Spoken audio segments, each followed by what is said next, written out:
Hello, আসসালামু আলাইকুম football ভক্তরা। জানি সবাই ভালো আছো, কারণ একজন ট্রু ফুটবল ফ্যানের জন্য গত রাতটি গিয়েছে একদম পয়সা ওসুল করা রাত। গত রাতে আমরা দেখতে পেয়েছি মাদ্রিদ স্পেনিয়লের ম্যাচ, ম্যানচেস্টার ইউনাইটেডের সেই কাঙ্ক্ষিত জয়, দ্য স্পেশাল ওয়ানের কামব্যাক এবং হ্যারি কেনের তাণ্ডব, তার সাথে সাথে রোনালদোর গোল। তো আজকের ভিডিওতে থাকছে এগুলোই, তো চলুন শুরু করা যাক। এই ম্যাচে কিছু চমক দিয়ে ম্যাচটা শুরু হয়, যেখানে রাউল অ্যাসেন্সিও স্টার্ট করে, গঞ্জালো গার্সিয়া স্টার্ট করে এবং রদ্রিগো বরাবরের মতোই বেঞ্চ করে এবং আর্দা গুলারও সেখানে বেঞ্চ করে।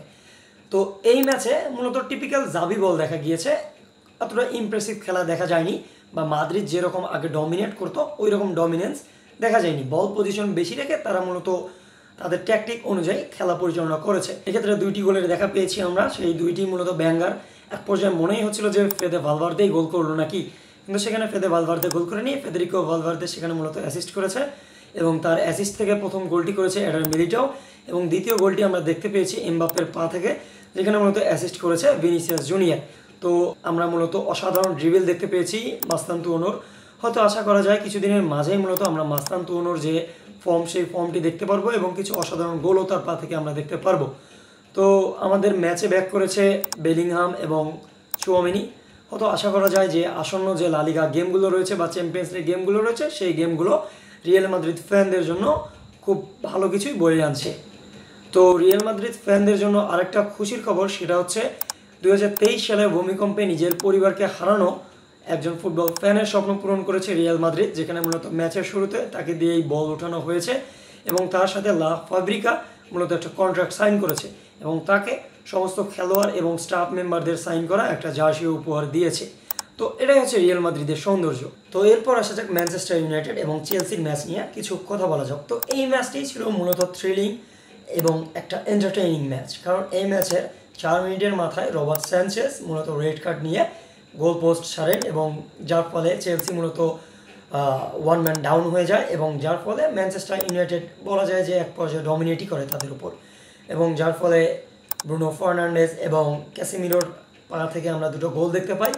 এবং এই গেমটি হয়তো আরও থ্রিলার করার জন্য কাসেম চাচা একটি রেড কার্ড খায় এবং রেড কার্ড খেয়ে 10 ম্যান ভার্সেস 10 ম্যান করে মাঠ ত্যাগ করে, এবং যার ফলে ম্যাচটিতে এক পর্যায়ে প্রায় ফিরতেই বসেছিল চেলসি, কারণ 80 মিনিটের মাথায় চেলসি মূলত একটি গোল করে এবং ম্যাচটিতে প্রায় ফিরেই আসে বলা যায়, কারণ তারপর থেকেই তারা মূলত ম্যানচেস্টার ইউনাইটেডের ওপর প্রেসের ওপর প্রেস করে থাকে এবং অসাধারণ কিছু ক্রস দেখতে পাই, কিন্তু ম্যানচেস্টার ইউনাইটেডের গোলকিপার ব্যাক করে এবং আরও কিছু সেভ দেখতে পাই।